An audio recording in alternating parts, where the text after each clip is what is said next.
Hi guys, this is Anil Kumar Saini. Modern task classes में आपका स्वागत है। फ्रेंड्स, आज के सेशन में हम बहुत ही इंपॉर्टेंट टॉपिक पर बात करेंगे। टॉपिक है हाउ टू इंट्रोड्यूस योरसेल्फ। अपना परिचय कैसे दे। Guys, you may be a student and you may have to introduce yourself in your new class. आप एक स्टूडेंट हो सकते हैं और आपको अपनी नई क्लास में अपना इंट्रोडक्शन देना पड़ सकता है, या फिर आप इंटरव्यू में हो सकते हैं and you may have to introduce yourself before the interviewer. आपको इंटरव्यूअर के सामने अपना इंट्रोडक्शन देना पड़ सकता है। आपका इंट्रोडक्शन डिसाइड करता है कि आपकी छवि किस प्रकार लोगों के मन में बनने वाली है। इंट्रोडक्शन बहुत ही इंपॉर्टेंट रोल प्ले करता है। आपने एक कहावत सुनी होगी, well begun is half done. अच्छी शुरुआत का मतलब है आधा काम हो गया। ठीक इसी प्रकार अगर हमारा इंट्रोडक्शन अच्छा रहता है तो हमारा आधा काम हो जाता है। आपको मैं कुछ ऐसे स्टेप्स बताऊंगा जिनको फॉलो करने पर आपका इंट्रोडक्शन में बेहतरीन इंप्रेशन बनेगा। तो गाइस, टोटल 9 स्टेप्स में हम इंट्रोडक्शन टॉपिक को कवर करेंगे। तो स्टार्ट करते हैं। फर्स्ट स्टेप है ग्रीट करना।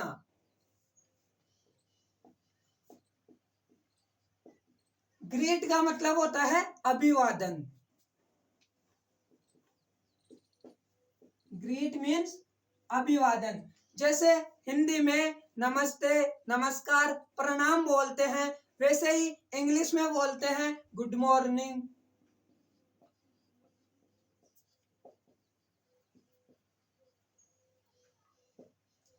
Good afternoon,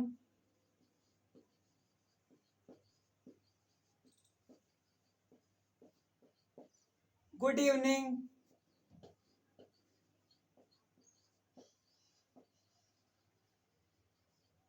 good night.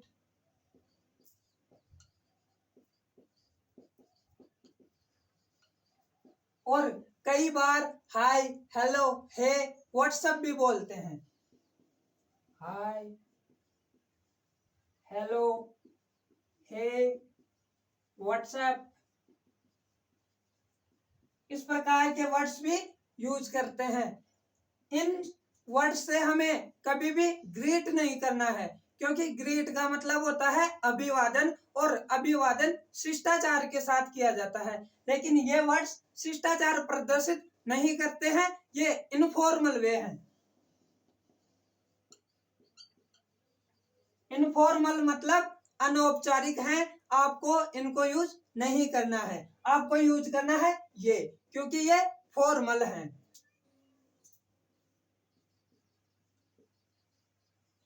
Formal मतलब औपचारिक हैं। आप इन्हें अपने ऑफिस में, स्कूल में, कॉलेज में, इंटरव्यू में कहीं भी यूज कर सकते हैं। अब इनको कहाँ यूज करना है और कब यूज करना है, इस पर बात करते हैं। गुड मॉर्निंग सुबह से लेकर 12 बजे तक यूज करना है। गुड आफ्टरनून दोपहर के 12 बजे से 5 बजे तक यूज करना है। गुड इवनिंग 5 बजे से रात तक यूज करना है। और गुड नाइट रात को यूज करना है। गुड नाइट में एक टेक्निकल पॉइंट याद रखना कि गुड नाइट कहीं से जाते हैं तब बोलते हैं, कहीं से आते हैं तब नहीं बोलते हैं। जैसे आप अपने फ्रेंड के पास से जा रहे हैं, मतलब अपने घर के लिए जा रहे हैं, तो आप बोल सकते हैं bro I am going good night, तब ये ठीक रहेगा। लेकिन आप अपने फ्रेंड से मिलने आते हैं तब आपको गुड नाइट नहीं बोलना है, गुड इवनिंग बोलना है। Got it guys? ये थी हमारी फर्स्ट स्टेप। अब बात करते हैं सेकंड स्टेप। सेकंड स्टेप है name.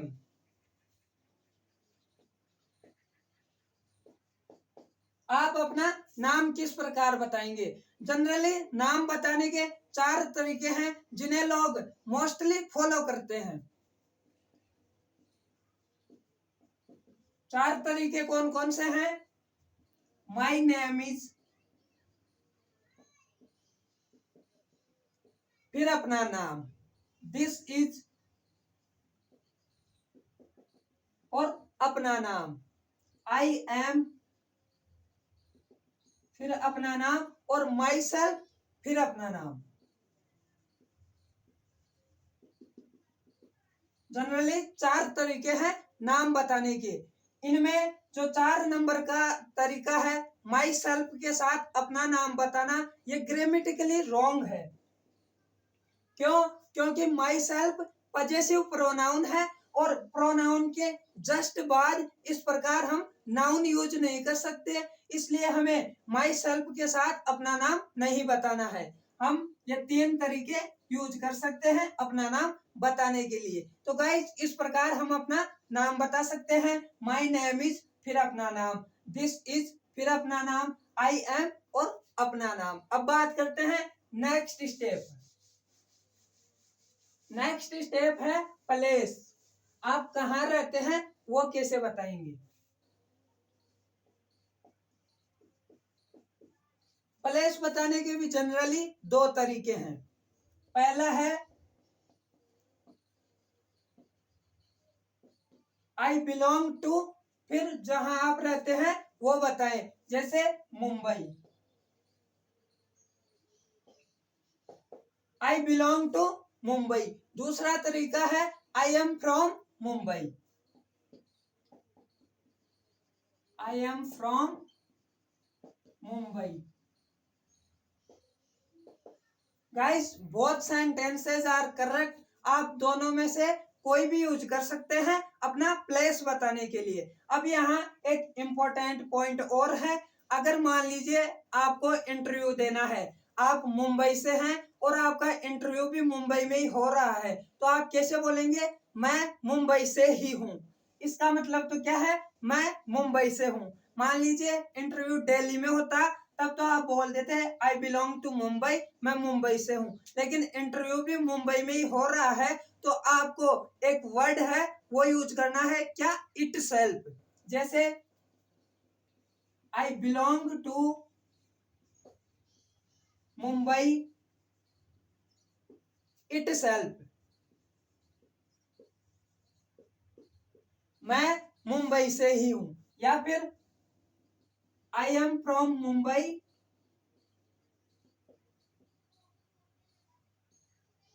It self. Itself का मतलब यहाँ है ही। इट सेल्फ का मतलब क्या है? ही। I belong to Mumbai itself, मैं मुंबई से ही हूँ। Got it guys? अब बात करते हैं नेक्स्ट स्टेप की, फैमिली के बारे में। आप अपनी फैमिली के बारे में अपने इंट्रोडक्शन में किस प्रकार से बताएंगे। नेक्स्ट स्टेप है फैमिली। जब भी आप फैमिली का जिक्र करें, एक सेंटेंस हमेशा बोले और इसे याद भी रखें। सेंटेंस है in my family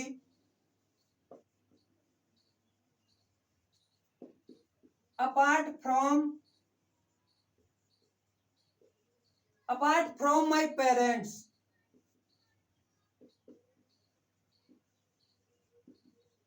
I have, in my family apart from my parents I have, मेरे परिवार में मेरे पेरेंट्स के अलावा, मेरे माता पिता के अलावा I have कौन कौन है, फिर आप बता सकते हैं। जैसे मान लीजिए आपके 2 बड़े भाई हैं, तो आपको बोलना है I have 2 elder brothers। Guys 2 elder brother नहीं बोलना है, 2 elder brothers बोलना है। मान लीजिए आपके एक छोटी बहन है, तो आपको बोलना है I have 1 younger sister।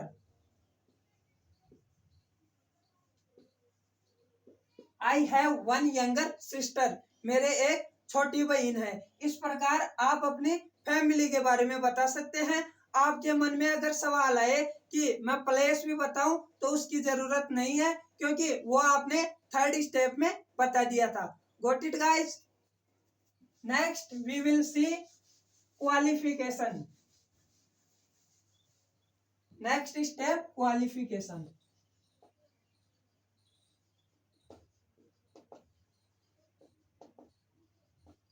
आप अपनी क्वालिफिकेशन किस प्रकार बताएंगे?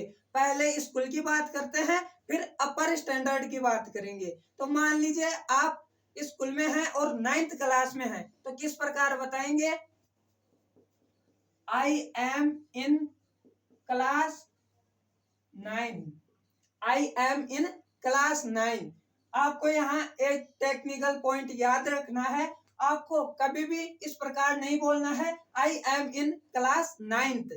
आपको ये नहीं बोलना है I M in class 9th, ये रॉन्ग है, ग्रामेटिकली रॉन्ग है।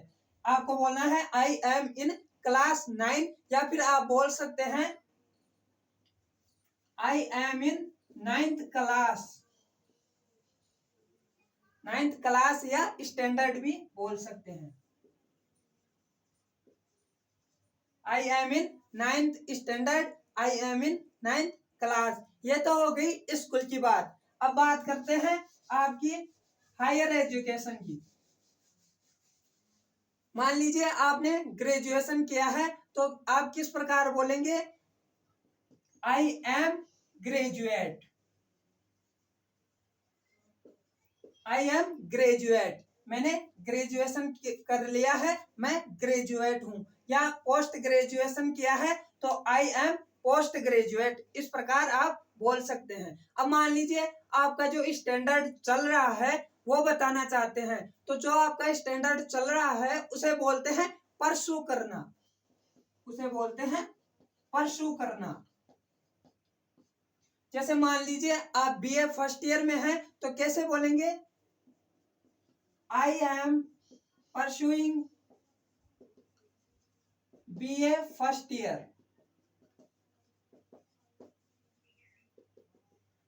I am pursuing BA first year, BTech, MTech, BCom, जो भी आप परसू कर रहे हैं वो आप बता सकते हैं। इस प्रकार आप अपनी क्वालिफिकेशन बताएंगे। नेक्स्ट स्टेप की बात करें तो वो है एडिशनल क्वालिफिकेशंस। अगर आपके पास कोई एडिशनल क्वालिफिकेशंस हो तो वो किस प्रकार बताएंगे? एडिशनल क्वालिफिकेशंस या skills.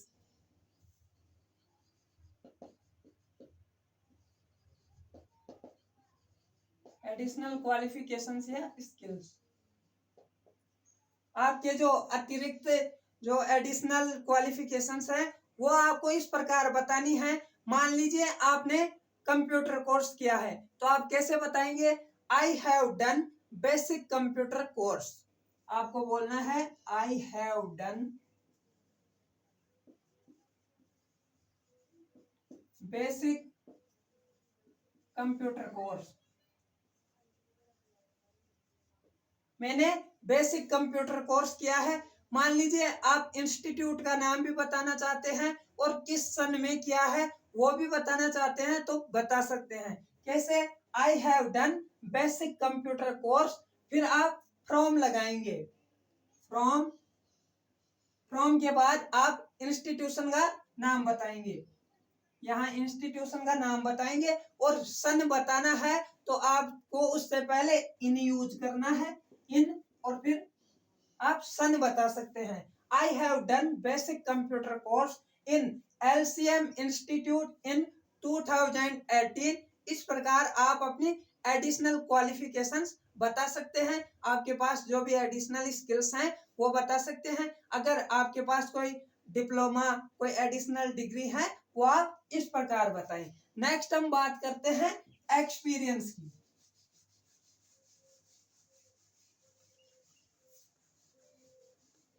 Our next step is experience.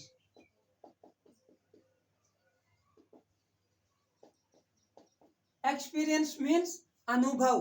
आपको काम करने का कितने साल का अनुभव है, ऐसे आप किस प्रकार बता सकते हैं। मान लीजिए अभी आपने कोई नई डिग्री प्राप्त की है, आपके पास किसी प्रकार का अनुभव नहीं है, तो आपको बोलना है आई एम ए फ्रेशर।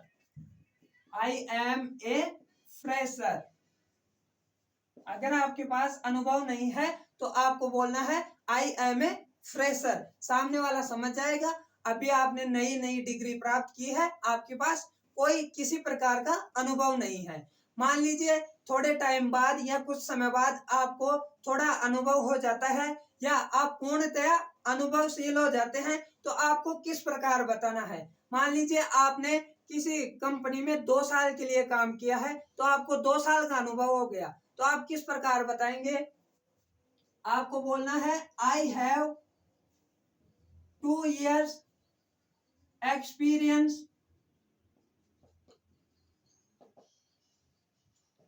मुझे 2 साल का अनुभव है। अब आप बता सकते हैं किस काम का अनुभव है, किस कंपनी में काम किया है और किस पोस्ट पर काम किया वो बताना है। आई हैव 2 years एक्सपीरियंस वर्किंग, फिर कंपनी का नाम बताने के लिए आपको इन लगाना है, या आप विथ भी लगा सकते हैं। इन या विथ दोनों में से कोई भी यूज कर सकते हैं। आई हैव 2 years एक्सपीरियंस वर्किंग इन, फिर आप यहाँ कंपनी का नाम बताएं। फिर पोस्ट का नाम बताना है तो एज ए, और यहाँ पोस्ट का नाम बताएं।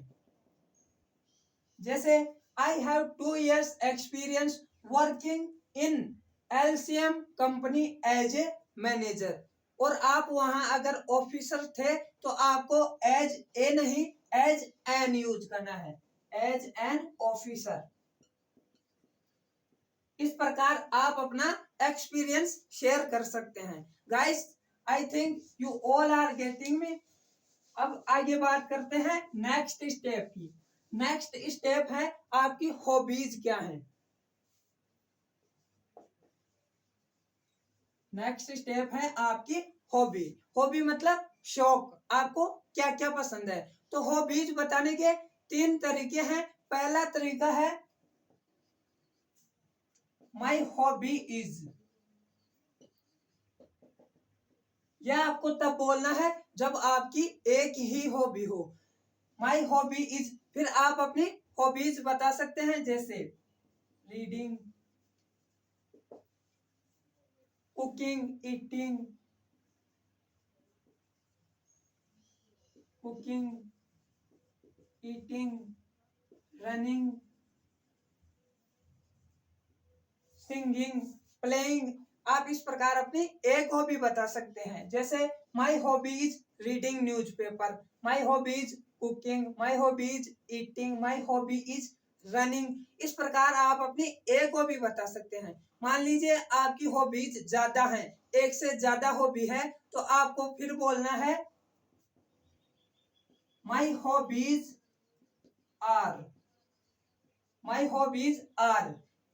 यह सेंटेंस बोलकर आप अपनी सभी हॉबीज बता सकते हैं। जैसे my hobbies are reading, cooking, eating and running. इस प्रकार आप अपनी सभी हॉबीज बता सकते हैं। यह तो हो गया एक तरीका। जनरली 2 तरीके और हैं। वो क्या है? आप आई लाइक यूज कर सकते हैं। आई लाइक से आप अपनी सभी हॉबीज या एक हॉबी बता सकते हैं, या फिर आप आई लव यूज कर सकते हैं। आई लव, आई लव के साथ भी आप अपनी सभी हॉबीज बता सकते हैं। चाहो तो एक हॉबी भी बता सकते हैं। तो गाइज, ये था हॉबीज बताने के जनरली 3 तरीके। इस प्रकार आप अपने शौक बता सकते हैं, अपनी हॉबीज बता सकते हैं। अब बात करते हैं अगली स्टेप। नेक्स्ट स्टेप है इंट्रोडक्शन का एंड। आप इंट्रोडक्शन का एंड किस प्रकार करेंगे? एंड बहुत ही शॉर्ट होगा लेकिन बहुत इंपॉर्टेंट है। आपको बोलना है that's all about me, that's all about me, that's all about me. और आपको थैंक यू जरूर यूज करना है। That's all about me, thank you. तो गाइज, इस प्रकार आप टोटल 9 स्टेप्स से अपने इंट्रोडक्शन को बेहतरीन बना सकते हैं और अपना इंप्रेशन बना सकते हैं। तो गाइज, वीडियो अच्छा लगा होगा, वीडियो को लाइक, शेयर और चैनल को सब्सक्राइब कीजिए। Thank you.